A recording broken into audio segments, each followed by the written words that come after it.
はいしょ。大丈夫？あー、風邪ひいたかもしんない。はいしょ。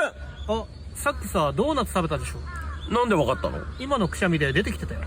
本当だ。まんま出てきてるよ。はっよ。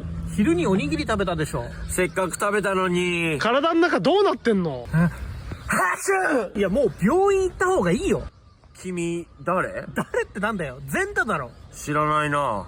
なんだこれ。千葉ちゃん、俺の記憶吐き出してんじゃん。いや、ゼンタの記憶汚い。